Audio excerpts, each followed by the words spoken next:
And here we are for another round of weekly discussion shows. You may be listening on the feeds of Comics in Motion, on Star Wars Comics in Canon, or you might be watching on YouTube.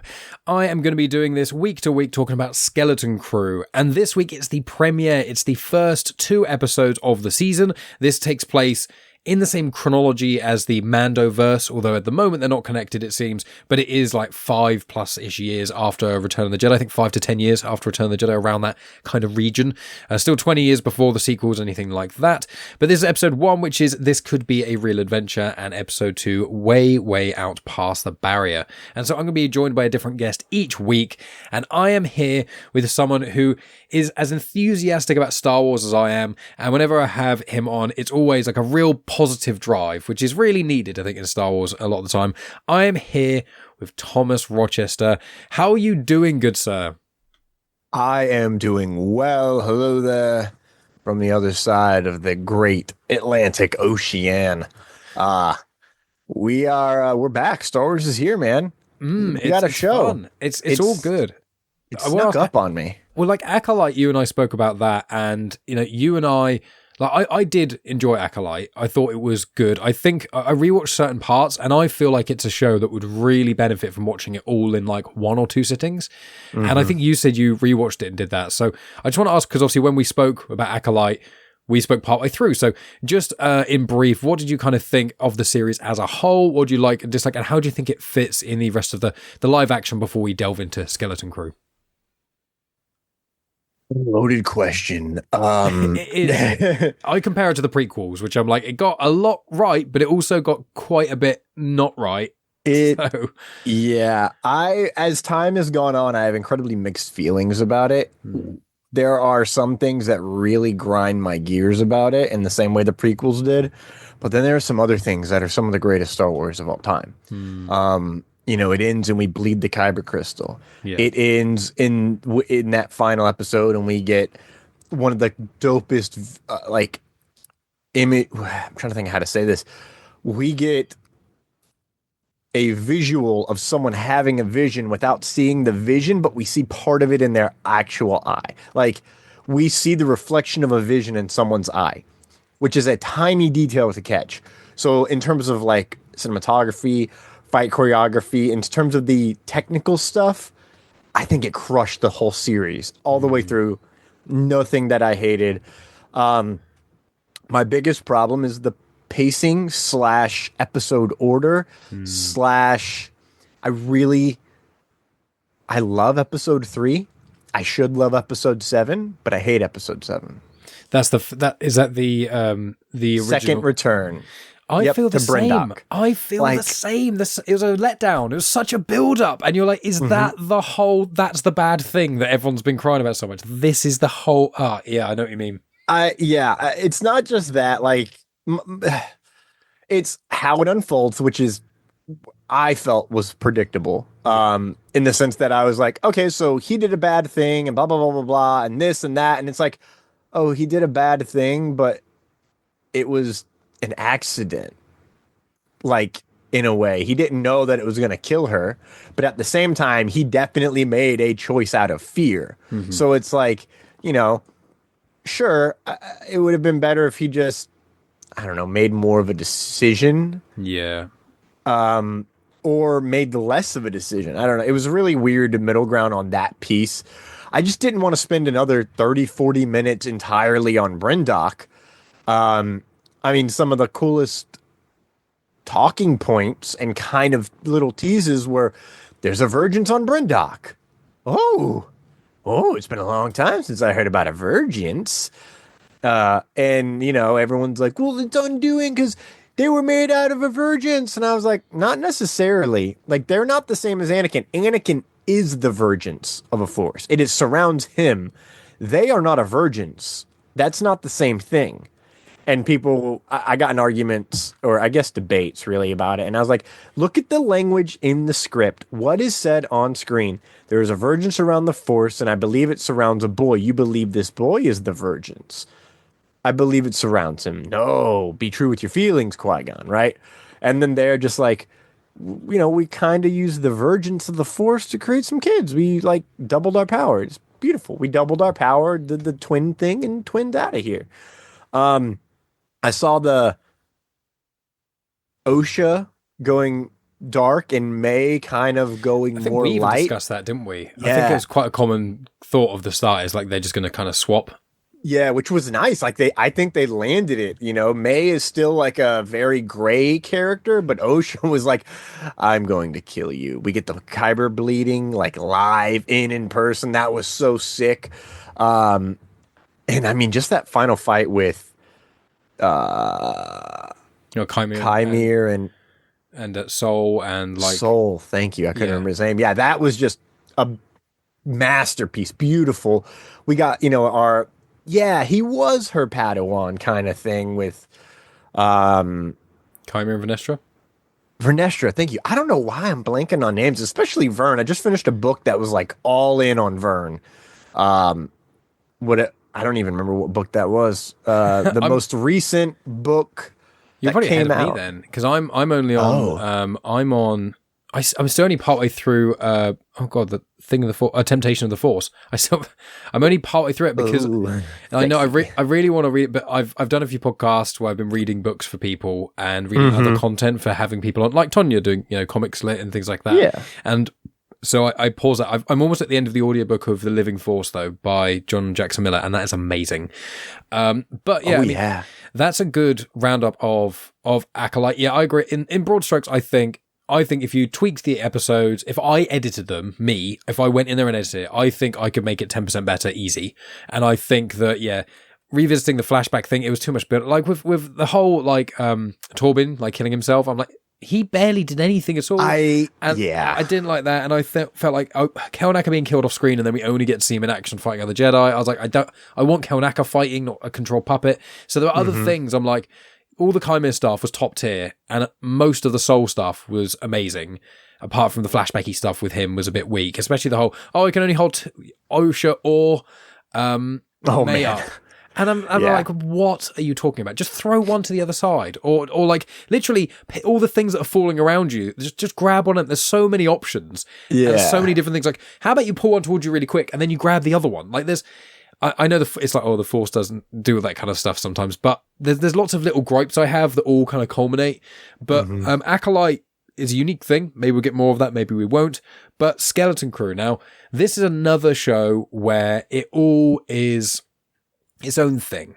Even though it's taken place around the time of the Mandoverse, and I imagine there's going to be a movie that Filoni's making after Mandalorian and Grogu, and I suspect it's going to be the big Heir to the Empire thing, and I suspect all of the Mandoverse kind of era stuff will all pop up there. Maybe Skeleton Crew will have like a little cameo or something.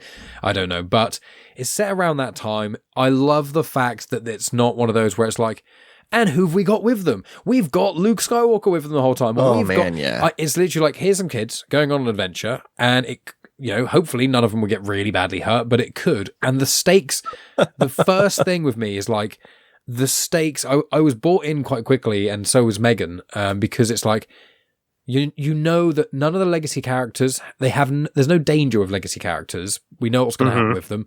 You lose the dramatic tension. And then also when it's going to be like some of the Marvel series stuff from this little bit, it's like, if you don't defeat them, they're going to end the world. It's like, oh no, I hope the world doesn't end in this spin-off series. It's like, it's not going to happen. But when it's like, a small town might get taken over or might get decimated, or like a person is being held hostage, you're like, oh, that's minor in the grand scheme of the universe, but if done right, you can really feel for the characters. So with Skeleton Crew, how did you feel before watching this stuff? How did you feel about the idea? Kind of Goonies, Star Wars was kind of the loose pitch. How did you kind of feel about this whole thing before going in? I felt good. We were talking about this last week, Klein and I, before the American Thanksgiving. And I was like, let me put it like this. My hype level's at like a 4. Because it kind of just snuck up on me so fast. I'd been so busy, like we talked pre-show. I've spent a lot of, from September to, I guess, honestly, until like the 20th of November, like I was traveling. I was in and out of town, in and out of place. I haven't seen some of my friends since the middle or the beginning of October after my birthday, and it's yeah, it'll be about 2 months or so. So I've been busy. It just kind of popped up. And I also like my hype level was one of those things that it kind of did the same thing with Andor. I was like, I'm really excited. I'm really excited. And right before I was like, it just kind of died but not in like a, oh no, I have a bad feeling about this, but more of a, yeah, I kind of forgot this was coming. So now I'm just like pleasantly surprised to have Star Wars again. And normally when I have that feeling, it's like, it's usually good. It usually turns out good. When I have the other feeling, like, I can't wait, I'm so excited. And then, like, as it gets to a certain point, it's like, oh, yeah, like, we're like a couple days away. I'm so excited. And then it premiere, and I'm like, ooh, I don't know. Hey. Like, Ahsoka, I was a little nervous, but, like, my hype was kind of dying. I was like, all right, just get it over with. And the first episode happens, and I'm like, oh, snap. Okay, this seems to be pretty lit. It had its issues, but I love Ahsoka. Ahsoka's maybe top 2, top 3 live action show for me. It's not always about the plot. It is about my relationship to the characters and more of what they do. I have some very serious technical gripes at times in that show. Looking at the fight choreography in the final episode, I don't know how that episode has the least good choreography and everything else is like peak in that show. Whatever, doesn't matter. My big issue with that show is Sabine. I think that Ezra nailed it. Hera, not amazing, but passable. I can understand when the character develops. But Sabine, I'm just like, what have you done? I do not agree with this. Not like, it's not canon, none of that crap. But I'm like, the actress who plays her plays Sabine well, but some of her choices, I'm like, this feels like reductive from how her growth was in Rebels. It feels like she's just completely rescinded. And I'm like, some people say, I guess that's the point. But I'm like, yeah, especially the whole spoiler alert, how like they kind of get to Thrawn and stuff and back. I'm like, I feel like this is too much of a stretch, especially of how many years it's been. Like, why now? There's lots of little things about that.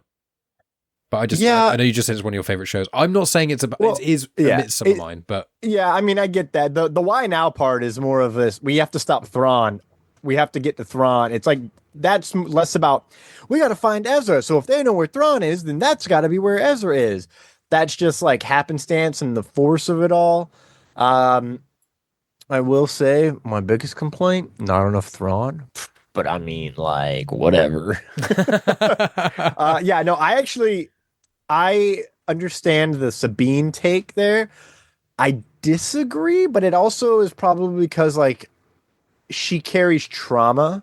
The actress carries this, like, mask of, I'm traumatized and I don't want to talk about it, because she did kind of fight a war as a teenager. Yeah. So it kind of took some of her luster at times, and then there are other times where she's just straight up, I'm like, oh, that's Sabine. Yeah. Oh, yeah, there are moments. And then I'm like, oh, there's new Sabine who doesn't want to let people in. She doesn't like having a family or friends or any of that stuff around her. But it's really hard not to love my favorite Mando, to be honest. It's tough. It's tough. It, like, some people didn't like Thrawn, and I just laughed in their face. And then Skull was incredible, and Shin Hati was amazing, and obviously Rosario Shin Hati was great. Yeah. And Ezra, I think I could just watch a whole show of Ezra just on that planet by himself. I don't follow everybody on Twitter, but I follow him because he literally runs around and will point out every Jabba the Hutt and be like, "Hey, it's me," and I'm like, "You son of a blue man." Yeah, they got he got stuck in an elevator and did an entire panel at MegaCon that I was at last year from the elevator. Oh wow! Yeah, and they were like, "Well, we're stuck in the elevator. A, call security so that we can get out of the elevator. B, we're doing it live." That's incredible. Yeah, him and I think Diana Lee Inosanto, something like that. She plays Morgan Elsbeth. Oh right, yeah. So yeah, Ahsoka. We somehow got off topic. We did. What were we talking about? Skeleton Crew. So the hype of it, I feel similarly, which was I was like, oh cool, I'm happy a new Star Wars project's coming out. But I think Acolyte, we were both so hyped for Acolyte because of High Republic stuff and Venestra and all that kind of stuff, and it was just like, this just, it was not like it hasn't quite cooked. It feels like Yeah. it's been taken out of the oven too soon. And I'm like, that has hurt it and all the toxic fandom. So I was like, I've been rewatching Clone Wars, doing Clone Wars conversations. Wherever you're listening to this right now, you'll be able to check it out. And I'm doing Clone Wars Christmas, so which means an episode's going to be out like every week in Christmas. So when I'm rewatching Clone Wars, we're getting in the later series. We've just finished. We finished series 5. We're halfway through series 6, and now like the person I'm watching it with has not seen Clone Wars ever before, so he knows nothing about season 7. So in case he's listening, Math, shout out. I'm not going to spoil that, but like after watching Rebels and Clone Wars, it's like I'm like, okay, I've kind of got my Star Wars fix at the moment a little bit, and I'm reading, and I'm kind of like you. Like last year, I think all I was doing was consuming Star Wars. It was like watching every Star Wars and reading all the books and all the comics and the audiobooks and everything all at once. And I wasn't really consuming much other content outside of what Megan wanted to see. So I think now I've kind of have a breather, and I'm like, oh yeah, Skeleton Crew, this will be fun. Mm-hmm. Yeah. And that's the vibe. Very much so, yeah. And I gotta agree, last year I felt like I was always doing something. We had so many Star Wars book releases last year. Yes, insane. Oh, excuse me, in the High Republic alone. So this year it's been so slow that like they've done Audible has done 2 surprise audiobook drops. One was Padawan's Pride, and the other Seeds of Starlight. Seeds of Starlight, and I just finished Seeds of Starlight. Oh, so I haven't listened to that because does it come after Temptation of the Force?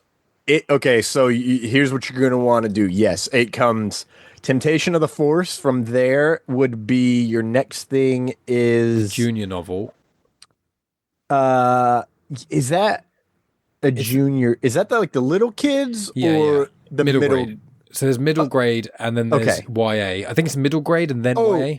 It is, yeah, because I did not listen to Beware the Nameless. That's the one, yeah. And that takes place based on Seeds of Starlight, which I just listened to, takes place around the same time as Tears of the Nameless, but it came out first. So I'm going to go back and listen to Beware the Nameless because those little kids from the Escape from Valo, who I love, they're my favorite kid characters, and I'm listening to this book and they're like, this blah blah blah, and then they're like tap tap. I'm like, what tap taps in this book? And then I immediately went, oh no, I probably should have listened to their other book, shouldn't I? Did I miss one? And they start talking about stuff that happened, and I go, yeah, I totally missed that. I'm in trouble. I got to go back and listen. So I got that. But today just came out Tempest Breaker, or today's Wednesday. Yesterday, Tempest Breaker came out. And notified me, but I was like, I'm so far behind. This is the most behind I've been on the High Republic in ages. I'm like 3 or 4 books behind, and I'm like, oh God. I know. I changed jobs in March of this year, and so I could finish an 8-hour audiobook in a single day. Like, I just go to work outside, get stuff done, listen to the book. If I wanted to stay sane, I'd split it over 2 days. If I wanted to retain stuff, I'd split it over 5 days. But, you know, these little audible drops, like I think Seeds of Starlight took me 2 days. Yeah, like I think Padawan's Pride was 4 hours. Seeds of Starlight, I want to say, was like 6. But Where the Nameless is pretty short, 6.5 hours.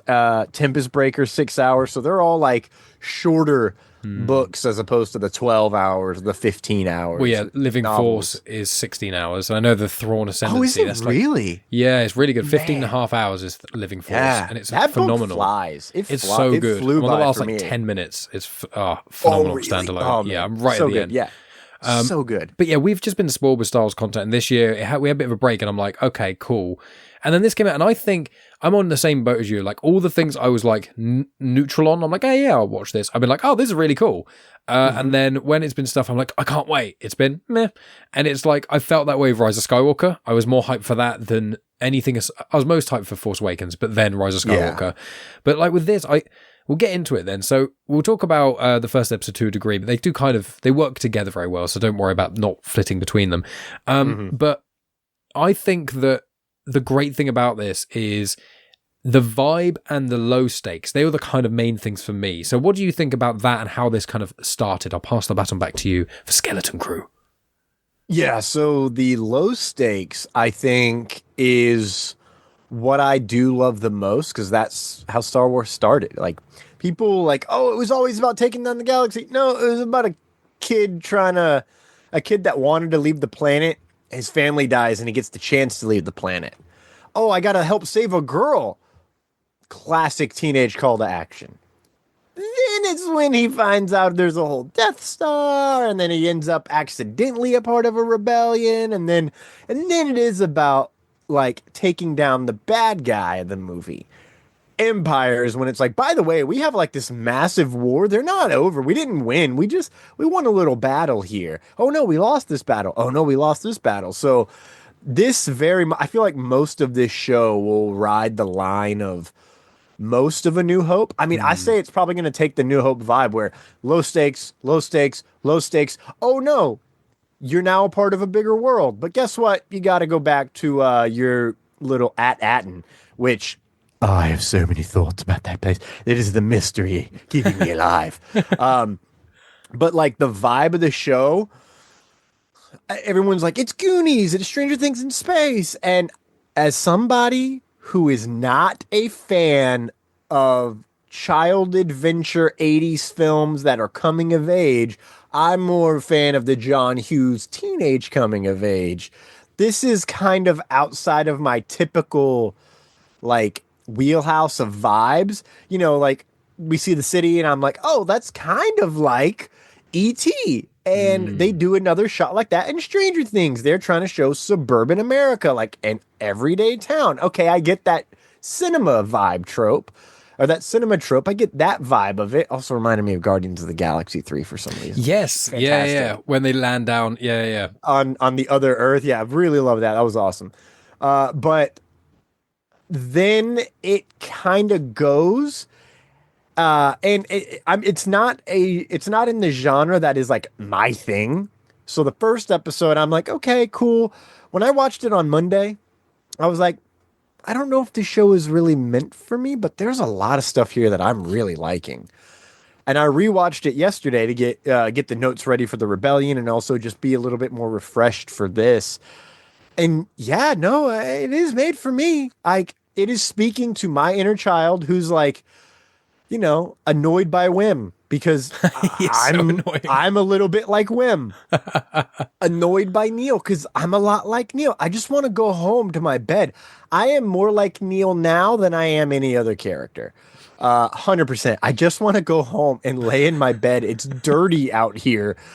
You're drunk. I'm drunk. My bed is not drunk. I want to be in it. It's perfect.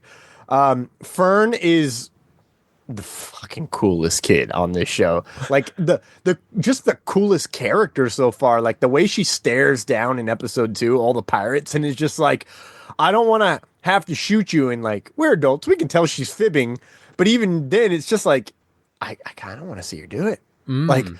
she's got the gumption to do it. You can see it. She balances the I'm a child and I'm kind of afraid and I really want to go home with the holy shit, I'm the captain of a pirate ship. Like very well. And she's got that Han Solo energy. I feel like she's Han Solo and Leia combined with a touch of because we don't really see Leia's mischievousness, but a touch of Padme's mischievousness. Yeah. Like if Padme, oh, maybe it's more Padme and Clone Wars era Han Padme. Solo combined. Yeah, because she's like fucking with them like Han would, but also from a very smart and intelligent way, not just a funny way. Hmm. KB is really cool, very Yeah. mysterious. The mysterious character, who I'm hoping is more than just the oh, we have to break down this character later on. We get Shmi SM33, Yes. Clever. very very fun. These are all great characters, but episode 1 really starts out. It's like, oh, okay, we got that weird wannabe crawl thing, which if they keep it consistent throughout the shows, I won't have a problem. This is almost the exact same as Acolyte, and I'm fine with it. I'm cool with it.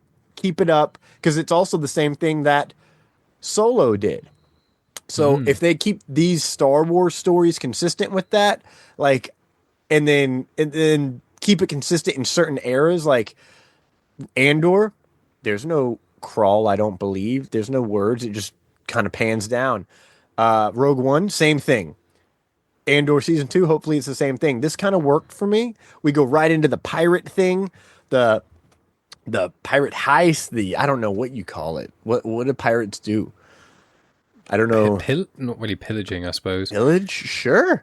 I guess that's kind of like it. that. I'm trying to think of what words used on the Pirates of the Caribbean rides of Disney, because we've been to Disney recently. Yeah, this show is definitely like pirates in space. Very much pirates in space. It's People totally like Peter working Pan. for it. Some people say the Peter Pan vibes.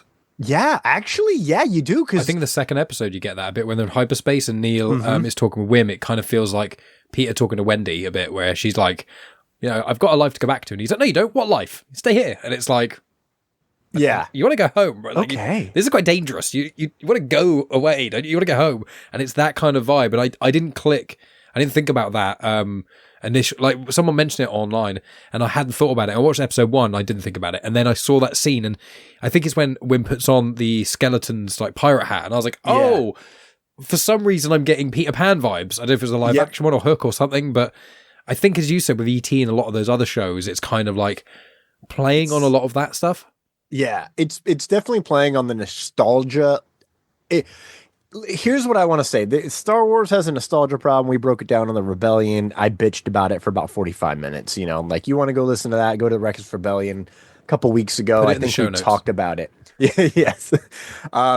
We broke down that random Star Wars news that came out on a random Thursday about the movies and 3 more, 10, 11, 12, all that BS. And one of the things they mentioned is Star Wars has a nostalgia problem. They're no longer in the business of making stories. They're more about capturing your nostalgia. This is how you do it. This is how you do it with new characters. You give us cinematic tropes to the era that it originally was going on in. This is beautifully done in how they play with the tropes of cinema, the tropes of the 80s, the tropes of the 90s, and even some of the tropes that were designed and created in the prequels, in my opinion. Then they also play on just classic pop culture. Like you mentioned, the Peter Pan thing. I think of Pirates of the Caribbean. I mean, they literally have the Pirates of the Caribbean ride sequence at the end of episode 2 with the trying to get the key from the dog. Like that good bit. Oh, yeah, of course. I've seen it all over Twitter, and I'm watching it, and I'm like, you're never going to get that thing to do it. And then I'm like, this also feels oddly familiar, because I was just on the Pirates of the Caribbean rider like a month ago today. I was like, oh yeah, silly goose. So there's that mixed in. And then, really the thing that it captures for me, the nostalgia that I'm feeling, is the nostalgia of anything is possible in Star Wars. When you see Neel and he's a practical and he's an adorable little, you gotta save him. I don't care. I gotta save him. Yeah. And his family, and you see the cute little ones. Yeah, like, baby they're so small. They're doing it. They're making me love characters, and they don't even say words. They Grogu'd me, man. They did it again. Sons of bitches. So you do that. We've got all these different droid references. Then they're like playing on the Jedi, and now we get to see what characters that are completely safe and away from all the tyranny of the Empire and all this BS, who are completely removed from all of that. Reasons why, we'll talk about it later. We find all of that out. Like, okay, well, if you're removed from all the actual politics and tyranny of the Empire, what would society look like? It's Earth. Okay, wonderful. Well, how would the people who live and know about the Jedi of legend in their universe, how would they react? Just like us. We want to be them.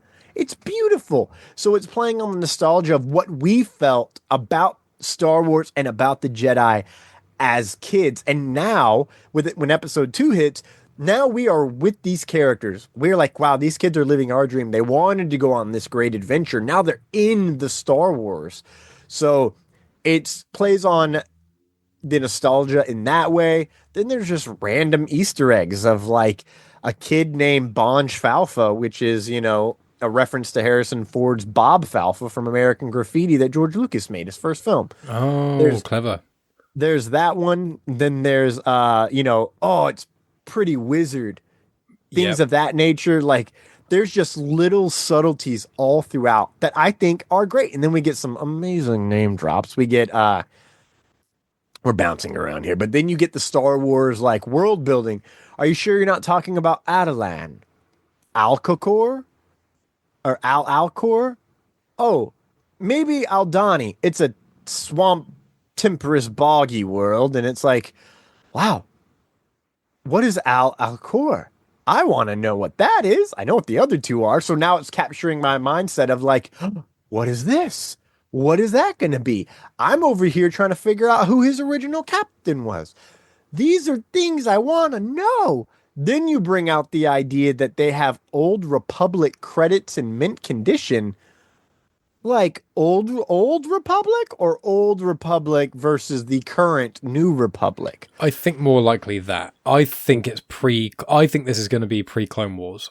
I would not be surprised if we might get High Republic. I think that might be the hint of Smee, but okay. Are you thinking even further? Are you thinking? In the lead up to this show, they had mentioned that At-Aten was the jewel of the Old Republic. Oh, I remember them mentioning that, and they said there's going to be references to the Old Republic, didn't they? Mm-hmm. They That's did. A good point.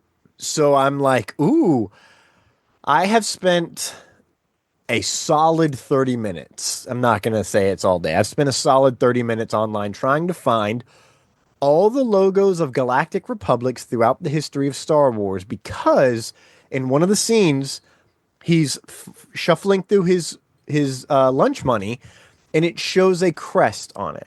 And it looks so similar to something that I've seen before, and I cannot place it in my mind.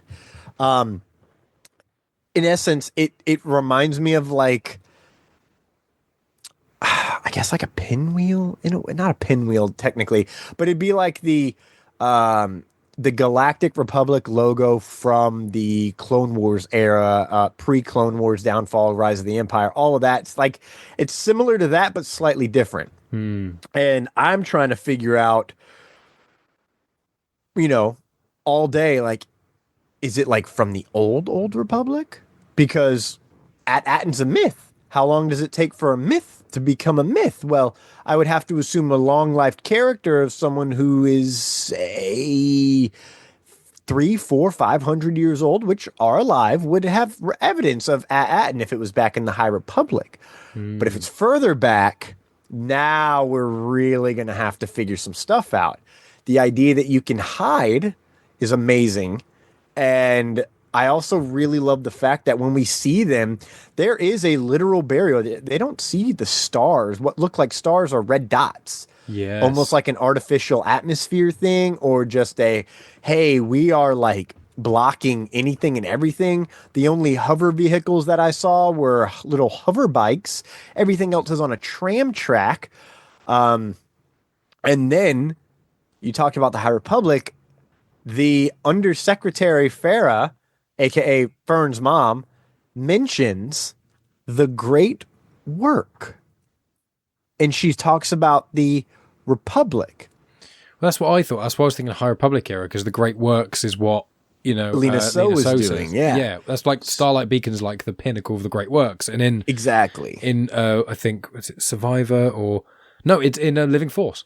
In the Living Force, they talk about part of Quen having its redo by Upper Red Sissis was part of the Great Works, and they mention in the book, and I don't know if he name drops Lena So, I can't remember, but he says about the Chancellor at the time and her push for the Great Works, and I think they mention Starlight Beacon as well, and it's like, this is the Great Works is a period of time why it's deemed the High Republic, because it's basically when the Republic kind of went, let's fix all these things, let's try and make all these things a bit better.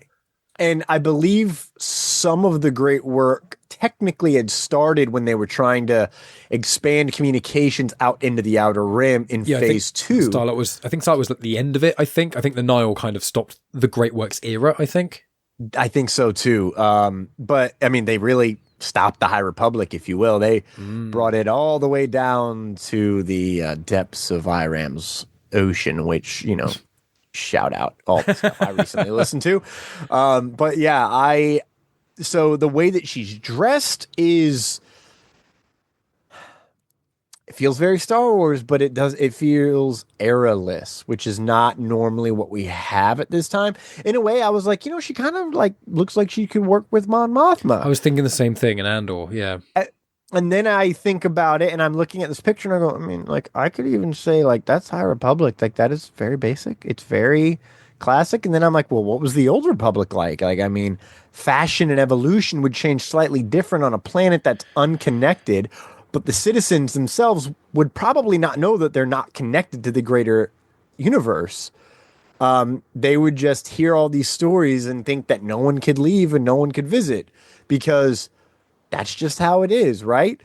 And then we get, of course, the space police cop robots, and I just realized I have been like rambling on for like at least 10, 15 minutes, that's like what I jumping wanted. all over this show, man. The planet of Aten is that was the main kind of point of this of what you're saying, and I did chime in. Don't fret, you weren't talking the whole time.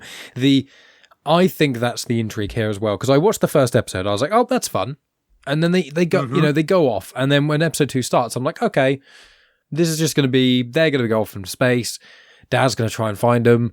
And then they're going to go home. And it's pretty much going to be like, yep, that was our fun little adventure. And we can maybe dip out again in the future. And then when it was like, oh yeah, we just need to go back home. It's like, the place you're saying is a myth. And they're like, oh, and that's the moment you go, oh, how, like, in that scenario, how does especially 4 children convince any adult that they are legitimately trying to find? It's like in our world, if someone said, I'm trying to find the lost city of Atlantis. Yep. Or if they were like, oh yeah, I'm trying to find like, almost like Narnia, almost. Or like, it's kind of like, it depends. The Fountain of Youth. Yeah, or things like that. And it's like, I think Atlantis is probably the closest thing Earth has to that. And if a child said, oh, I come from Atlantis, you'd be like, no, you don't. Like, I know where it is. I can take you. You'd be like, no, you don't. There's no way. It doesn't exist. And if it did exist, it's long gone. How come we wouldn't have heard of it? And it's like, that's the thing, really. I think all the characters make it so that, I don't want any of them to get hurt, as you said, earlier. Yep. I don't want any characters to get hurt. So that's good. Because I did find with Acolyte, I was like, part of it does get spoiled because it kind of kills them in reverse order. But I was also kind of like, I'm not really fussed if any of these characters die. Kaime just because he's cool. But I genuinely, with the twins, I was like, if one of these dies, I'm not actually that fussed. And that's the problem with Acolyte to a degree for me as well. And then in all the other Star Wars shows, apart from Andor, a lot of the time it's like, well, these are such main characters, you're not going to kill them, so there's no tension there. Whereas Andor, it's like, here's loads of characters you like. Yeah, I'm going to get one crushed. And you're like, oh, no. And it's like brutal. And that happens consistently.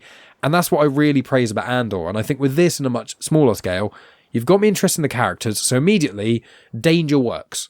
Any threat, even how minor, can actually have a major result. And especially when they're kids, you break an arm as a kid. Like, you can be really in trouble. And so when you have that, with them not having an adult to help them out and things, and then you've got a mystery of, it's not as simple as just finding your way home. It's like the way home doesn't exist anymore.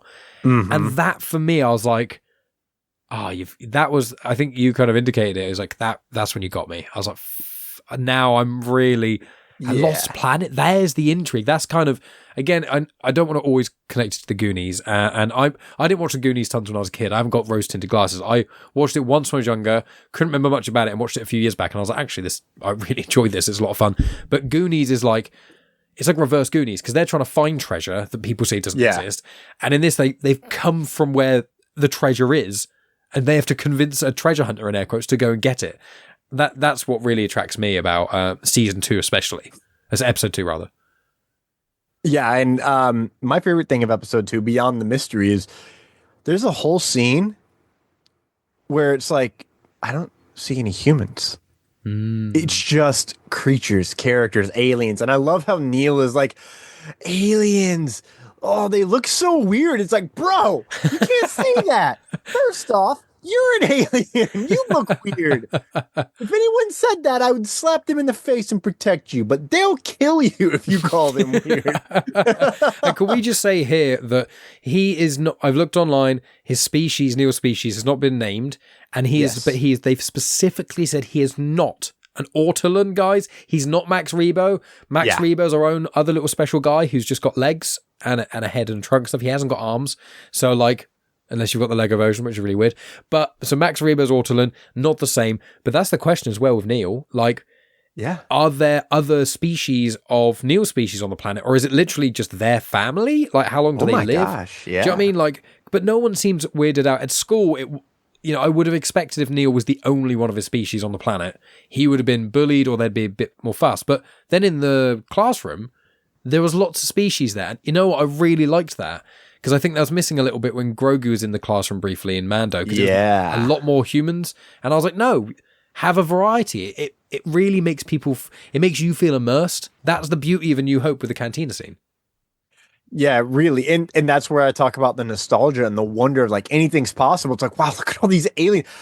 I felt like as 7 years old, like, oh, look at the hog guy. I'm like, oh, the werewolf dude. And then I'm like, whoa, that guy looks like he came from Quantumania or from Guardians of the Galaxy. Like, that's really good live action prosthetics on a dude's face. Then you've got a half cyborg guy. I mean, you got Urkel out here with robot eyeball. Like, there's a lot going on this Jujubin, Borgo. Wow, I was way off. On this Borgo planet. And it is like, someone mentioned on Twitter, it was like, oh, it's like the Isle of Tortuga. And I was like, dude, it kind of is. Like, Yeah. it is the Isle where everyone comes together. And apparently Port Borgo was first mentioned in 2008's reference to Star Wars Smuggler's Guide, a reference book, rather. But the history and legends dates back 30 years. In Legends, Borgo Prime was a colony established by the Rakata. I got a question. You're a Pokemon fan? Yeah. Is that a Pokemon name? I feel like it is. There's Rattata, which is pretty close, okay. or Kakuna, Close enough. which are both kind of mid. Close enough. Okay. Anyways, by the Rakata, an ancient alien empire who ruled the galaxy before the founding of the Jedi Order. Was that Centuries later. Was that in Dawn of the Jedi? Those things, the Rakata. Because there's the Force. It was in the Force. There's Force Storm and a couple of other things. It's like the earliest Legends thing there is, or one of them. Yeah, I guess. No worries. If you're not, I'm not sure. It Sorry, looks like it was. interject. No, you're good. You're good. My stuff froze on my side, so it worked out perfectly. It looks like young Jedi Knights novels. Okay, right. Like it was yeah. at least like detailed in there, but I don't know if there was more. But yeah, it's not the first time it's been there. Then you've got like all these cute fuzzy creatures that are there. You got Vane coming back, who is just, I don't know. There's something about that guy I kind of like. I shouldn't, but I do. Is that the Shistavainen? Is that who Vane is? I don't know. Who said who? Oh, did you say the Shistavainen? And I thought you said his name was Vane, and I think we both just said Shistavainen and didn't realise that we're both saying the wolf creature species. We were both saying that, weren't we? Oh no! Oh, so what were you saying? That's Brutus. Oh, that's his name, right? They named the dog guy Brutus. Wicked. His name is Captain Brutus at the end of it, which we didn't even talk about, but we'll get to that when we talk about the mystery character. No, but Vane is the one who's like who takes the blaster from Fern. Oh, that we the saw Nikto. in Mandalorian. Nikto, Yes. thank you. Yes. Yes. Oh, of course. I did think, I was like, is he the same pirate as from Navarro? Yeah. So he is, and so that's kind of cool to see, like, all right, there's a history here with these pirates. There was the Swamp Thing dude, don't remember his name. Gorak or something, wasn't he? He was cool as hell. I loved him, and then he, spoiler alert, dies. You know, he had a boar on his planet, too. Like a boar head guy, a boar's head. Deli meat, if you will. Back to the plot, sorry. So that was his captain. At the beginning of this episode, the beginning of this series, he has a different captain. Now he's got another new captain. So it's like there's a little history here of, and I didn't think about it till this moment, but when Captain Silvo at the beginning of episode 1's like, I know these cycles have been lean, but we're going to get you cold hard credits. It's like these cycles have been lean because they lost their captain. Like, I just put that together. They lost the swamp monster. Ah, very good. Yes. So it's been lean because they've been kind of running wild with a not so good captain, based on the looks of it. So there's a lot in episode 2 that I just really do love. And it really does capture the wonder of Star Wars for me. Episode 1 captures the wonder of being a child again and seeing the world through their eyes. And there's a lot of amazing stuff in 1 that I really like. And it's great character setup. I mean, he stays up reading books too long. What a nerd. And misses his test the next day. And the dad stuff is like, I'm really glad they don't go, oh, his dad is like overtly abusive, because that's like too much. But it's like, his dad obviously loves him, but he's too wrapped up in his work. He's not really giving his kid enough time and attention, and it's hurting the kid's feelings. And that helps show the character of why he doesn't want to go home. It's not like, no, I don't want to go home because I hate it there. It's more like, my dad's not really that fussed. It's not like an angry thing. It's just kind of like, no, I want to have a chance of adventure. Dad doesn't care. Yeah, it's like, which my dad doesn't care about me. Yeah, and then they had their confrontation, and it's like, I'm over here being an adult. Like, just tell him you fucked up and you overslept, man. Be like, I overslept. I didn't mean to. I tried to get a cutaway through the woods, and he's like, no, I found this thing hidden in the woods. It's like, so you skipped your assessment to go gallivant in the woods. Listen, Peter Quill, stop it. So yeah, I mean, Wim does annoy me because he reminds me of a certain version of me when I was a kid. But also, I'm just like, stop touching shit. Like, the adult in me is also like, just stop it. No touchy. Even the kids say that to him, though, don't they? I know. And he lies, doesn't he? He hits the button. He's like, I didn't touch anything, I swear. It's like, you fucking liar. I know. I wasn't going to touch it. Yes, you were. When he almost touches I wrote it down. It's like, no, that's the emergency hull demolition button. Don't ever touch that. And Fern looks over and goes, I wish you hadn't have said that. Yeah. It's, I think Fern, because she's the more mature one, but she's obviously got some sort of chip on her shoulder. But like, Wim is going to be the character who is going to probably do something to really screw them over.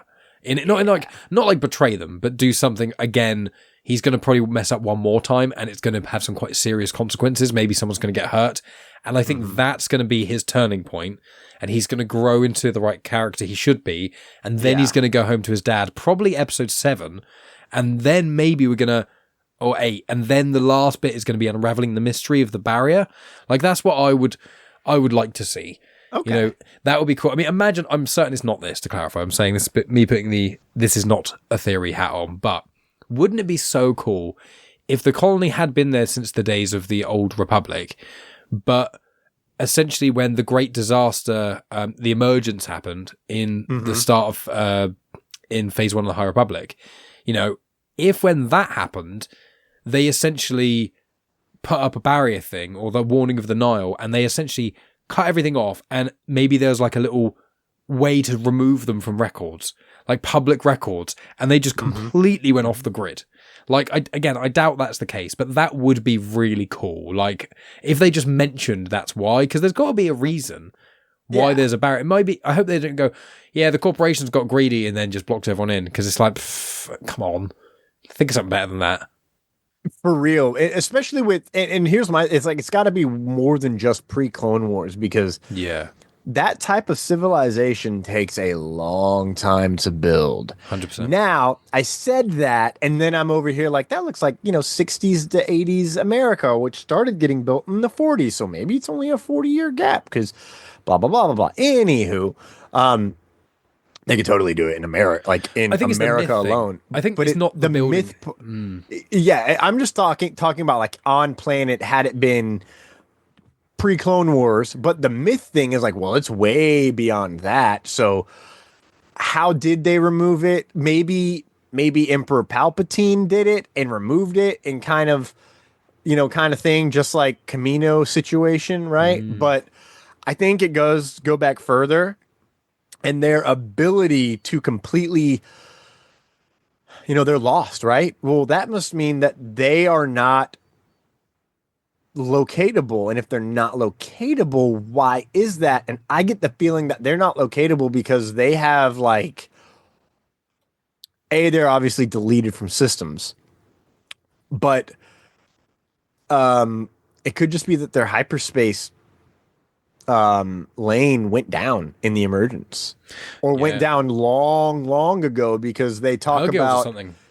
Yeah, because they've mentioned before. I guess this is a Legends book, but like old hyperspace lanes die, and when they die, and they close down, you can no longer traverse them, which means going through them is even more dangerous, because you can go through them, you might die. So it could be, something like Purgle. They shut the thing down and decided like, hey, we're going to shut this down for a little while, do what you can. But because they have all these credits, like, and I'm sure the planet has natural resources, like, sure, we can live off of natural resources. We've done it before, especially if we date back all the way to the old Republic, because then you'd have to say, okay, so you've had couple thousand years of development capability, but you probably knew within about 50 that you're cut off for probably ever, and you need to plan. So then you start creating an entire cabal at the top to keep everyone calm and peaceful underneath.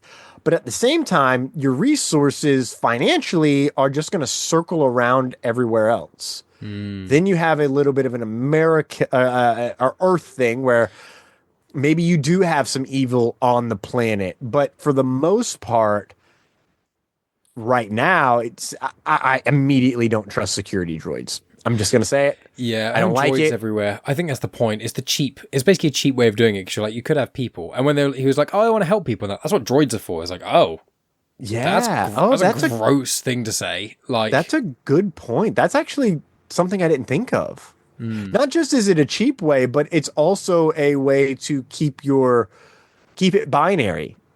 Pun intended there. That like you don't have, well, you're right, like we need to get your kids back. It's like, nope, that's a violation. And who's he gonna go talk to? I assume Undersecretary Farah, who's Fern's mom. So like, not only is this just an everyday an everyday Atatan thing, it's also like, oh, like a local government official's child is lost. That's going to at least give her power to create a sandstorm, and it might crawl up a little bit further. I'm wondering if their great work is just meant to keep the secret, and they're using these things to see who's capable of keeping the secret, who's smart enough to help them evolve, etc. Because I'm excited to learn more about this planet, and currently we've just focused on the planet because it's the best mystery that we've got so far. Every other mystery I've already kind of figured out, and by that I mean one mystery. There's one other mystery. Yeah, hit me with it. We haven't spoken about Smee very much. Okay. The mystery of like who you think his old...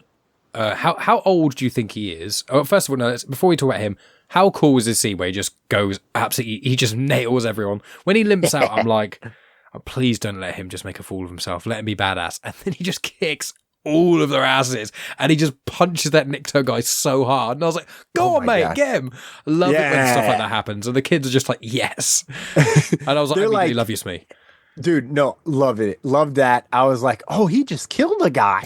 Bam, smashed in the face. Oh, he just killed another guy. I'm like, these guys are all dead, right? I mean, they all get up, but granted, he didn't punch a single human, so strength is very different across species, which is nice. Because like, oh, this guy can take a punch from the robot, and it's like a human would probably die. I think like Niktos, they're like leather skinned and stuff. It's a bit like Weequay as well, so I think you can kind of give them a bit more of that. Not quite plot armor, but like punch them across a room and they can still get up. Exactly. So I love Smee. I love that it's Nick Frost. Yeah. When I said it was Nick Frost, I'm like, oh, okay, cool. Like, I wonder what his voice will be like. And then he starts talking like this. It's like, Captain. And I'm like, oh my God, he's a literal pirate robot. Like, that's so sick. So effing sick, bro. Who is his captain? Well, no, your question was how old? How old and who is he? Like, how the captain thing, maybe we're going to find that out, maybe we won't. It might be a mystery forever, but I imagine we'll find out how long he's been gone. I imagine he'll mention something and be, oh yeah, because you know about like Chancellor so-and-so, and they're like, Exactly. who? And then I imagine they'll find someone who knows that, or like Jude Law's character, for example, will go, what, you mean Lena So from the High Republic era? That was over 2 centuries ago. Like, I wonder if... Yeah. I don't think, again, I don't think they're going to be a pointed reference like that, but I wonder if that's how you're going to find out how old he is. But what's your theory? I mean, they could totally do like a simple callback like that. It'd be the first real one since Acolyte, but Acolyte was not even a real reference. It was like, there was a great disaster 100 years ago, and we were sent out, and oh, dude, wait a minute. Sorry, Acolyte, when they talk about a great disaster and the planet being destroyed, was it that something crashed on Brindok? Yeah. Okay, that's right. The great disaster, yeah. Because in my head, I was just like, oh my God, did they heal the blight? Yeah. Because they're like, there should be no organic life on this planet. Like, the fact that we have trees and plants it shouldn't be this way. So I immediately was like, wait a minute, did the blight happen and they had a divergence on the Force? Like, that'll be crazy. It'll be interesting to find out in one of these future books if all of a sudden they're just like, oh, Brindok. 100%. Back to Skeleton Crew. I think they could make a reference like that, like just a name drop, because then it's just like, wait, what? Because otherwise, they're like, okay, I don't know how technology works, but I assume 1,000-year-old ships don't fly after they crash. Yeah. So I would highly doubt, but there was a rumor that Darth Revan was going to be referenced at some point. So like he might mention, we were running from Revan and blah, blah, blah, blah, blah, and we crashed here. And it's like, Revan is a mystery. Revan is a legend, a myth from over 1,000 years ago. I guess it's like 10,000, but whatever.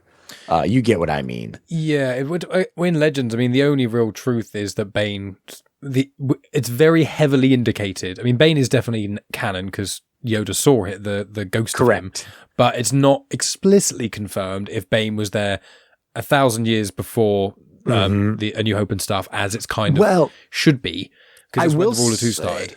Yeah, and they mention in Clone Wars that started the Rule of Two, did you? And then they talk about the Sith haven't been seen for a millennia. So it is pretty much about 1,000 years. It's about 1,000 years because everyone knows who Bane is, apparently. And they know they started the Rule of Two, but they thought they defeated them a millennia ago. And as I've understood the canon, maybe it's Legends, that once Bane was killed, or Bane died, and they found out Bane died, they thought they were done.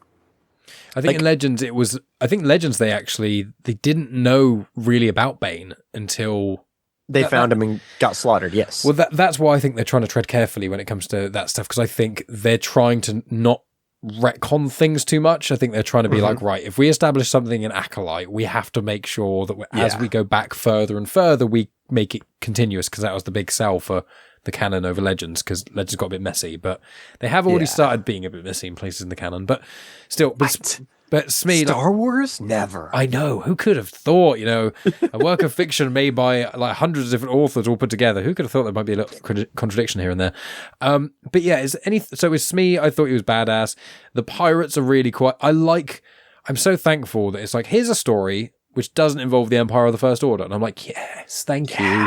Like, I'm just, with all the Mandoverse stuff, where Mando Series 1, it's like, this is just a gunslinger out for his own. And then it was like, he's just going to basically start fighting the Empire. And he's like, okay. And he's like, yeah, I'm not going to keep fighting the Empire because I don't want to get on the radar. And then 2 episodes later, he's like, I'm going to fight the Empire because Moff Gideon's bad. And you're like, can you just make your fucking mind up, please? Either be a gunslinger and not be anything to do with the Empire, or just say you're fighting the Empire that's becoming the First Order now. I'm like... And then obviously Ahsoka, they're fighting it, and then Book of Boba Fett will eventually probably start fighting it as well. And obviously in Andor, we're fighting the Empire, and it's just like, I don't need it to always be against the space Nazis, basically. Yeah. I'm fine for there to be baddies. There are other baddies in Star Wars. You do talk about space Nazis, and I think our kids come from a planet of space Nazis. That is like my take, is I think those in charge of Ad-Adden are fascist. But maybe in some rare way they're good fascists in the sense that they actually just want everyone to stay alive and thrive, but their government is still fascist, which would be weird. Because in the end, I mean, if they do live on an eternal treasure planet, then like they're the ones hoarding all the eternal treasure while everybody else has to work for their lot in life, which, I mean, it's pretty fascism. Okay. All right, fine. They're fascists. Fuck them. Or maybe they're like communists, but somehow they made communism work almost paradoxically, and maybe they've just got unlimited resources and everyone's rich, which I doubt. My God. That's conceptually impossible. But the great work. Yeah, the great work is somehow making communism actually work in practice. Which if you don't do good for the great work, you do good for the underground mines. Boom. Well, yeah, that's pretty Animal Farmy, isn't it? You know. Oh yeah, hey. We're all equal. We're all equal, but some are more equal than others because at least you're not a mine dweller. And it's like, what? I don't worry. I didn't mention the mines. What? Yeah, what are you talking about? Especially when it's like, well, what kind of job do you want? Don't worry, everyone has. We need a lot of great analysts in the great work. Interessante. It's not going to be. Sorry. Yeah. This isn't going to be like some sort of connection to the First Order of like some sort of like. I don't think. Okay. Like I don't see where think. You're going. So I don't think it's the Empire barriers the world. But I normally find in instances when you have an isolated society, usually the government at the absolute top can go in and out of the society. That's how they keep things the way they are, and how when they're running out of resources, they always have solutions because they go out and come back in. So what if when someone in the government is going out and to kind of buy security, by keeping a hush-hush about it, they're data processing, almost like crypto mining, something like a lot of the thing is just like, I think of in my head like Andor when Cyril was working in that like box thing, just like rooms of those people just data mining almost, and it is going somewhere. We might be thinking too grand, but it is very suspect. Yeah, I see. As soon as you started going down that rabbit hole, I was like, oh, I see what you're saying. They are literally just processing the information that they're probably receiving about the outside world, and the government is just like, hide all of this. Matrixy kind of thing. Exactly, Matrixy. So, yeah, and I mean, I get a little bit of a Stepford Wives energy about this show. Oh, I get a set, like, or maybe even Avatar: The Last Airbender. There is no Truman Warren Show. Bossing say. Truman Show. I just get the vibe that like the people in the top, like there's no way you can breach the barrier. You can't breach the barrier. It's literally, it's impossible. You'll die, so don't do it. Yeah, you'll die. Exactly. That kind of energy. It's like, oh, well, they're probably dead. What? And then that's when Undersecretary Farrell be like, actually, I know that you left the barrier 4 weeks ago to go gallivant and have your cheating be with your mistress on the moon. We have a moon? Don't repeat that to the kids. I think you're going to say he's going to notice that her weave of her like outfit or something is made out of a material you can only find on another planet. It's like, wait a minute. Where's that material from? I thought you could only find that in the forgotten world of blah, blah, blah. It's like, oopsie. Interesting. That's nice. Yeah. But I think that you were talking about Wim being the one who's going to do something to hurt people, but like unintentionally. I think he's going to trust Jude Law's character so much that he's going to give him a lot of information, and it's going to turn around to just get them all locked away. And they're going to be mad at him and like, I thought I could trust him. I thought he was a Jedi. Like all this stuff. And it's going to be more of like, he does something believing in somebody, and it's like, it's gonna be like, you're so gullible. It's like blah blah blah blah blah blah blah blah blah blah. Obviously, I'm great at writing dialogue for anybody, especially children. Wah, wah, wah, wah, wah, wah. So, but I do think that it's gonna be something along those lines. But it's a great way to just talk about Captain Silvo. I mean, Jod Nana would, aka Jude Law. He was Captain Silvo. Like it was obvious to you too, right? When he said the first word, As soon as he started speaking, I was like, that sounds like Jude Law. I was like, are they trying to make it obvious, or are they genuinely? Is this like a chimera thing where like Pretty sure. But this is even more obvious. I was like, it's literally his voice. But also, I checked the credits, and I was like, I wonder if Jude Law's credited. And he's not. There's one guy on IMDb who's credited as being in it, but his role is blank. So I can only assume he was the body of Silvio, but they don't want to give him. They don't want to say he's the character of that, because actually it's going to be revealed that it's Jude Law. But they're trying to keep it open. Who was it? That was not. Oh, it wasn't someone I recognise. I could take a gander, but it wasn't like a famous actor that I recall. And it wasn't like Casey Jones or anything like that. I think he did the Shistabanan thing. Shane Almagor? Certainly could have been. Let me take. Oh, that's the Bob Alpha kid. Let's see. Let's open this up. It is. Oh, it's episode 1. So I was looking at episode 2. I was like, where's he gone? Just in episode 1. That's a good point. That's a smart move. Here we go. Yeah, Shane Almagor. Who's he then? That was the one I thought it was. He's the kid on the speeder bike that they were going to race. Oh, right. Obviously, he's unnamed. Right. Okay, that makes sense. Yeah, he's I'm trying to remember his name. I got it pulled up right here. He's the kid who plays Bonj Falfa, which is the playoff of Harrison Ford's Bob Falfa kid. But there's no one credited, I think, as Silvo, maybe. Yeah. There's no one credited as that. So I'm like, well, they're trying to hide it then. And if they're trying to hide it, then it's just going to be Jude Law, because it sounds like Jude Law. And it's like, why else would he be in there? I just think what's actually going to happen is maybe it's going to be the case that between the prologue scene and now, it's not like a couple of days. I think maybe it's been a little while, like maybe weeks or months or even years or something. That wouldn't surprise me. I could definitely go with weeks or months, but I don't think it's been days. I don't know. I also don't think it's been years. I don't know why they keep him alive. Yeah, I don't know why they'd keep him alive. Yeah, I think a few weeks, probably, or a couple months. And I've always hated the name Jod Nanawood. Like, Jod Nawood. I don't like it. I think it sounds stupid. It does not sound like a Jude Law name. Is that his character's name? Yeah.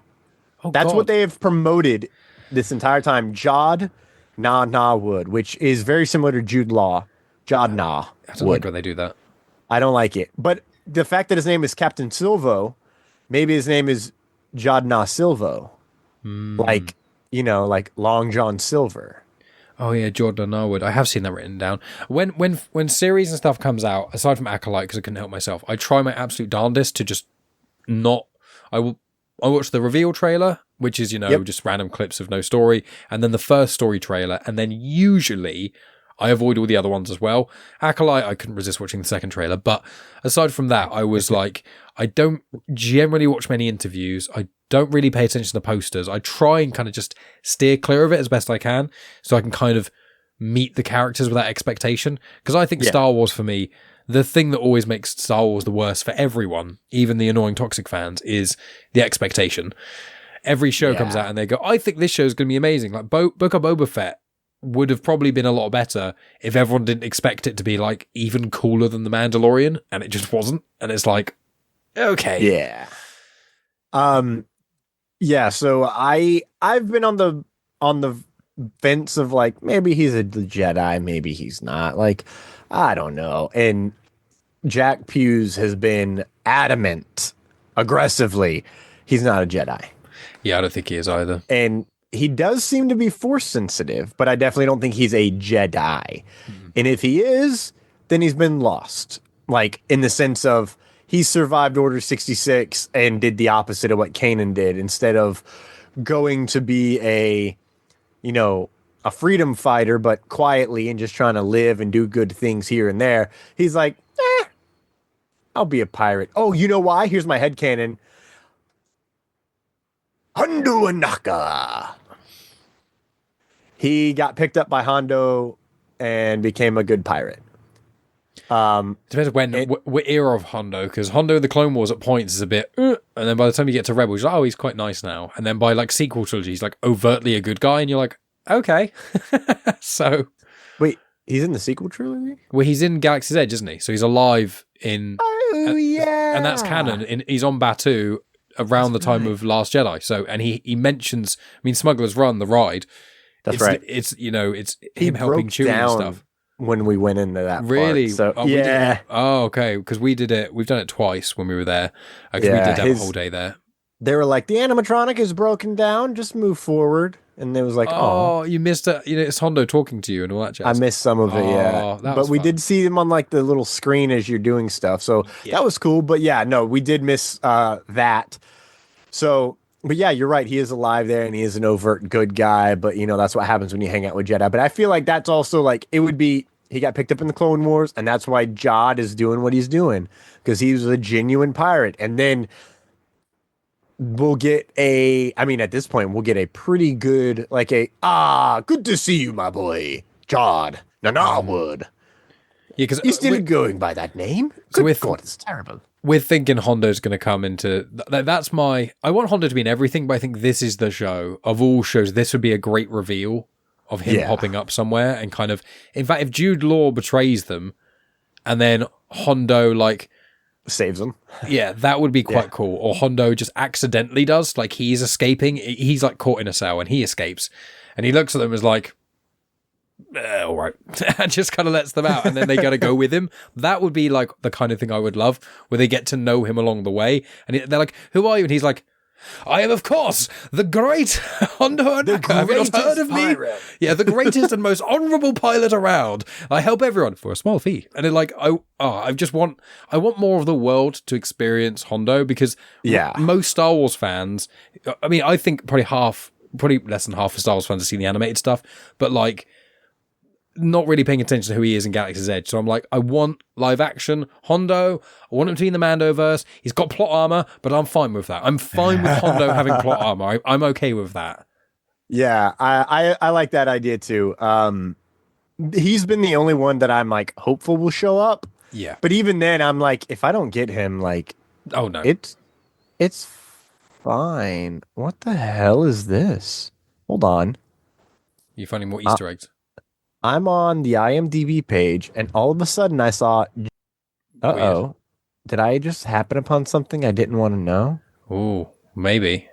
God bless America. That's annoying. Well, I barely... Wait a minute, Haley Webb? I've barely processed what you've said, so... Final Destination. With him being a Jedi, though, I think it is going to be... He's not going to be a Jedi. I think it's one of those things where this show is really going to be like, hey, everyone with Force powers isn't a Jedi. And that's something I quite want and I quite like. Because, Jedi, as we know, is a religion, not just having Force powers or being in tune with the Force enough to use them. Mm-hmm. So I would quite like that. Or even if it was like, he might just be someone who was in the Jedi Order and he failed his trials. And then he was just like, well, I'll be a pirate then, screw it. Because, like... there's books we've read where people fail their trials, and you just like a lot of the time they go, "Oh, you can still work with us in Coruscant." And sometimes they're like, "Yeah," and other times like, "I don't really basically want to spend my time being mocked by all of you with better Force powers, with more of them, so I'm going to go do my own thing." Exactly. And I think you would be at an advantage. Like that would be quite a cool game. Like not quite Fallen Order, even though I love them, but like someone who's just a tiny bit, just almost enough that would make the game mechanics make sense. Do you know what I mean?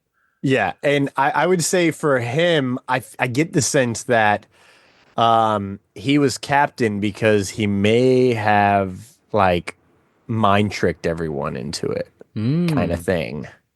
Like, or just he beaten someone easily in combat. Like Jedi have like better reflexes, so it's quite easy just to kind of like sidestep blasters being shot at you. Exactly, and he might like have something like that, but then it's just like, oh, I can't beat all of you at once, like. Kind of thing. So I think that'd be really cool. I don't think they've ever talked about a lightsaber in this show. I feel like I saw one in the trailer, but I might be completely imagining. I don't know if I'm having like the Mandala effect, or it might just be like a certain bright light that looks like the glow of one. I feel like I think that like this show could go in a few ways, and I'm interested to see, because it's like, is it just going to be them escaping pirates the whole time? Is it going to be them stumbling over really old temples and stuff? Is it going to be them uncovering the mystery of Atatin? And I think it's going to be all those, and that's what I kind of want. And I would really like a temple-y kind of episode. And at some point Wim gets to like pick up an old Jedi lightsaber that's like barely working, you know, almost like Luke's in the comics, where he's got like the Jedi Temple Guard one, and he ignites it and it's like it gets damaged or whatever. It's just a bit mullered, and it'd be quite cool if Wim just kind of got to use one in like fighting off droids or pirates or something, and he just got to kind of pick up one, use it a little bit, and then it broke, but then he got to kind of keep the hilt or something. That would be nice. I think that would be like a real sweet thing. Yeah, that would be wicked cool for sure. We shall see if that happens. I mean, what do you have? So we'll wrap up because we're getting near time. But like, is there anything you want to add? Either predictions or anything we haven't mentioned as of yet? We spoke a lot about vibes. Yeah, I'm a big fan of the vibes here. I am very, very excited for episode 3. Like, I'm more excited for episode 3 and the rest of this series than I was coming in. Agreed. And that was like my big prediction of the series was like, I'm coming in at like a 4, but when I leave, I'm going to be like full tilt ready. And I really am. Like, it ended on a great cliffhanger. It was perfectly timed. It was so good, but at the same time, there's still a lot left to learn. And I say this in a good way, there's a lot left to be desired. Like, they only scratched some of the itches of Star Wars fandom in me. And the fact that they didn't try to do it all at once is a wonderfully good thing for me. I feel like they are finding the balance and they're like touching on the emotional nostalgia while doing something entirely different and new in a time period we're already in. That is separate from Jedi, Sith, Rebel, Empire. It's like, hey, let's go be a part of the underworld and pirates. Like, dude's getting a Hutt cartel tattoo. We might come across a bunch of Hutts, like a big part of the Hutt cartel later on. The two we saw in Book of Boba Fett, maybe. Yeah. You know, that went up and bought, gave the Rancor to Boba. Maybe. I doubt it. I doubt we get an actual Hutt, but I mean, we could get soldiers and we're doing this thing for the Hutt cartel. The Hutts, who are they? Like, it would just be like, do you know nothing about the galaxy?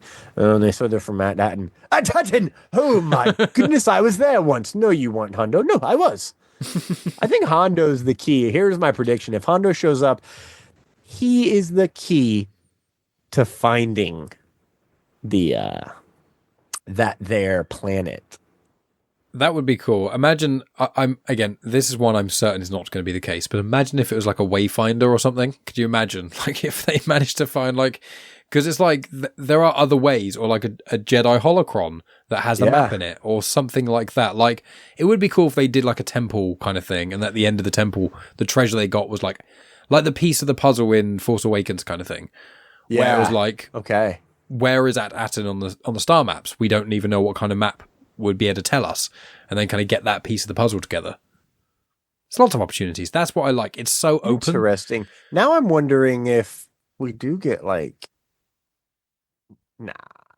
they're saying there's no crazy cameos, which means I think we would not get R2-D2, because I'm already in my head thinking, well, maybe R2-D2 is like, it has the map already, and it's like, oh, beep, beep, beep, beep, I know how to get out of that. Beep, beep, beep, beep, beep. I think he's chilling with Luke on I think Luke is still exploring the galaxy actually at this point. I don't think he's quite made his. Well, no, he is. He's making the Jedi Temple, isn't he? Because Ahsoka went and visited him. But that's the thing. Using ants, ant robots, androids, which were cool but weird. And you think Jedi, you're pretty powerful at this point. You could probably do this yourself, and it'd probably be good training, but rather than getting God knows how many ant robots from where. Like, so many questions about ant robots. But using the Force isn't about lifting rocks. But you can. But I think another thing with the show where it can go anywhere, if they wrap up the kind of, like, if they get to go around this, like, there's so many venues, so many parts of intrigue that go well. And I think that with Ahsoka, although I did enjoy Ahsoka, and I think I'll enjoy it more when I rewatch it before the next thing comes out that kind of connects to it, be it a movie or whatever. But I think that Ahsoka, part of my issue with it was because I kind of knew what I was going in for almost the whole time. Like, I didn't expect Baylan Skoll and Shin Hati to be so cool, but I was like, Balin's gone Shinhati. They've got blood orange lightsabers. Well, they're going to be the lightsaber wielding kind of heels. They're going to be kind of the ones fighting Ahsoka and stuff. Maybe they're going to be a bit neutrally, but we know Thrawn's going to be in it. We know Ezra's going to be in it. We know eventually they're going to have to find Ezra at some point because they wouldn't have sort of announced him or Thrawn if he's only going to appear in the last 5 minutes of the last episode. So going in, you're like, okay, Ahsoka and Sabine are here. They're going to try and find Ezra. That's the whole plot. So you're just kind of waiting for that to kind of happen. But with this, you're just like, kids want to get home. They probably will. I'm pretty certain they will. But when? It could be soon. It could be after. They could get home halfway through the season, and then pirates could follow them, and that could be how the entire world realizes that the barrier's a whole lie. There could be so many things they could do. And I'm just really excited. New world. It's a new world for the kids and for us. I have a new prediction. Do it. Because I saw this thing on IMDb, and I kind of, hopefully the listeners didn't hear everything I said. I did. That's good. I will say, I don't know if Jude was a Jedi or not, but either A, he was married to a Jedi, because Haley Webb is apparently in this show, according to IMDb. And if you've seen 2009 Final Destination, she's in a bunch of other stuff. She's been acting since she was 15, and I think now she is a little older than us, I would say. Maybe by 4 or 5 years, so still in her 30s. But she, I think, was his wife. And I think she taught him how to use the Force. And that is where I'm going to make this prediction. It's literally based off of seeing a name on IMDb and going, wait, what? And clicking the actress and going, I know that actress. Oh, boy. So we shall see. But yeah, that's my random prediction. Thanks, IMDb, for possibly spoiling something I never would have thought of. Amazing. Well, yeah, I think we've pretty much tackled all the elements of it, and we've spoken about more or less everything, all the characters and our predictions and things like that. But it's a good start, I'd say. Good start to the show. Definitely the second episode really kickstarts it. The first is pure exposition almost and character building. The second is really the start of the adventure and the story, and I think they did that very well. So I'm thrilled. I mean, John Watts also is the kind of main showrunner of this, and he did the Tom Holland Spider-Man trilogy, which I love. I like all the Spider-Man films, but the Tom Holland one is really something special. And what you mentioned earlier, which is trying to do something that is fresh while also nostalgic, while also in a universe we already know, but also doing this and doing that. I think that's what the 3 Spider-Man films do in different ways, but it is it's part of the MCU. It's the third, if not fourth, if you include animated or more, iteration of Spider-Man. There's this, there's that. How do we make Spider-Man fresh? Okay, let's not do the whole... it's almost like with Tom Holland Spider-Man where they didn't explain all the powers at the start and do the whole he's been bitten by a radioactive spider lark. They not doing that is almost like in this, them not going, so once upon a time there was a republic and then it fell and the Empire rose in its ashes and then a group of rebels defeated the Empire and blew up the Death Star and Luke Skywalker. It's like, we don't need to hear all that again. Just fucking start and go. And so I'm really confident. When I saw John Watts was attached to a Star Wars project with kids, I was like, I'm not really a big fan of child actors, but I think there's rare magic when you get them to do it really well. And I think Stranger Things for me is one of them, and The Goonies is another one for me. So I'm like, you know what? Let's see. Let's give this a good go. So is there anything else you want to say? If not, plug away, good sir. No, I think you nailed it all on the head. I'm incredibly excited for the rest of this series. And if you want to hear more about from me about the wars in the stars, you can head on over to Reckless Rebellion on all podcast platforms, as well as at Reckless Rebels, RECKLESSREBELS, over on Twitter. And we are on Instagram. Same spelling, add one extra S to the end. Apparently somebody had already taken it on Instagram, so lame. We are going to be diving into this every week as well with some different guests, different crazy ideas. And if you listen long enough, there will be another Star Wars Jeopardy episode, which I highly recommend going back and listening to. It was a very fun one.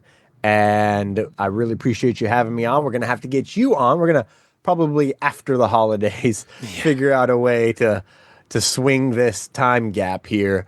Because we normally go, we're normally out Thursdays. We do our recording and drop the episode that night. So appreciate you having me on. I cannot wait to hear your thoughts on the High Republic book that you are working on, and then the next couple after. Because I'm probably I need to not dive right into Tempest Breaker, but man, do I want to? Yeah, I mean, I didn't like Tempest Runner that much, so for me, that was actually probably my least favorite. Not quite book because I listened to the audio drama, but it was my least favorite release of the High Republic. I'd say. Okay, it was like bad, but I'm not as in love with Lorna D like everyone else is. So I was like, oh, it's all about Lorna D, and I was like, I don't really even like her that much, and I was like, so it's like a whole book following her, a lot of it in prison, and like I like the behind the stuff of the Nile. I think it's a really important book to understand how the Nile really is, because I think all the other books is kind of the Jedi perspective, and so when you get the Tempest run of someone literally at the top of the Nile and really how the hierarchy works behind closed doors, especially before the Nile go public, really likes that element. So there were cool bits. I just wasn't necessarily that thrilled by Lorna, and I don't remember any of the supporting characters being interesting apart from Pan Aeta, which obviously he's a big player in Phase 1. So, I'm kind of. I think that one was actually had a ton of the Jedi in it more than Lorna or more than the Nihil. I think she was breaking out of prison because she'd been blamed or they thought she was the leader, and once the Nile found out, they just excommunicated her and was like, take the fall, sucks to suck. Kind of thing. I think some of that behind the scenes stuff was before that, because that was when the Nile were already public. It was before Marchion Row was public. Well, I was going to say, because it was because Tempest Runner is after Rising Storm, which is because the Great Disaster happened, and the Jedi are like, this is weird, and there's also these Nile flying around, but I think we've got rid of them. We had a big battle, and that's all of them. They're just a group of raiders. Then Rising Storm happened. They're like, oh, there's way more here than we realized. They're coordinating several attacks. They've now not just accidentally caused a hyperspace disaster. They've specifically attacked the Republic Fair, murdered thousands of people in that, and now they are overtly being out, and they've kind of shown their strength a bit. And and Tempest Runner was when that kind of reveal happened. But again, I liked it, but I think like when I compare like Battle of Jeddah was phenomenal. I loved that audio drama. So I don't know, but again, it might be just because earlier on in the High Republic. I feel like maybe I should go back and listen to it, but I'm like, I've got so much to listen to, so much to read. It flows differently. I remember that one. It definitely felt like it flowed very different, but I also think that the audio drama got better in Battle of Jeddah, so I'm hoping that this one is also better. I'm trying to remember. Kevin Scott wrote Battle of Jeddah, didn't he? No, he wrote Mann. George Mann wrote Battle of Jeddah. Kevin Scott wrote Path of Vengeance. He was doing in Phase 2, he was doing the comics, and then also the Ty Yorick stuff, and then also Path of Vengeance. He wrote Tempest Runner, which you did not like, and he also wrote Tempest Breaker. Now, I'll clarify in case Kevin listens. I love Kevin Scott. Okay, you hate Kevin. I've interviewed him on the podcast. I love him. He's great. He's in my intro for a lot of them. And I love The Rising Storm is probably still my favorite High Republic book, but Cataclysm is, I think that and Cataclysm, but then Path of Deceit as well. But then Eye of Darkness was amazing, so it's really tough. But there's a lot of good ones. Love Kevin Scott. I love his comics, and I do. The Rising Storm is one of my favorite books, definitely. But it's just I liked Dooku Jedi Lost, but I didn't love that. It's weird. I love the audiobooks, but I think I don't love the audio dramas as much. So that's fair. Yeah, I will say, not Temptation of the Force. Excuse me. Tears of the Nameless is kind of high on my book list. Ooh. I thoroughly enjoyed everything happening with like the main characters of that book, and they're doing stuff that I'm like, wait, what? Hold on, check, what? Oh, we found what? And then this, and then y'all did that, and it ends, and I'm like, okay, I need a new book. And Seeds of Starlight came out like 2 days before, and I was like, thank goodness I can listen to this. Yeah, I'm looking forward to delving back in. I've got a little bit more reading. I have got a recording booked, which should be for next week, which may or may not be with someone involved in Star Wars in the level we've just been talking about, but we'll see. We'll see about that. Don't want to jinx anything, but let's see. But that should be next week. So, and that will come out as a fun little surprise thing for people. But yes, High Republic's great. People should read it. Thomas, you're great. People should listen to you. Skeleton Crew seems fun. People should watch it. And Talking Star Wars Positive, it's always good fun with you, Thomas. So yes, I'll put links in the description to Reckless Rebellion, both the Star Wars Jeopardy episode, and it's just in the sort of general, stuff that you guys are doing. And also there's the nostalgia podcast as well. On Reckless Rebellion. So I'll put some links, and I'll put links to your stuff as well. But thank you so much for coming on. I appreciate you. It's always great chatting with you. Thank you to the listeners. Like, subscribe, follow me on @Genuine Chit-Chat and all the usual social media places, and listen to Clone Wars conversations that I do with Dave and Math, go through all the episodes of Clone Wars, and check out some of the other weekly discussion shows that we've been doing as well. But friends, thank you so much for tuning in, and of course, may the Force be with you.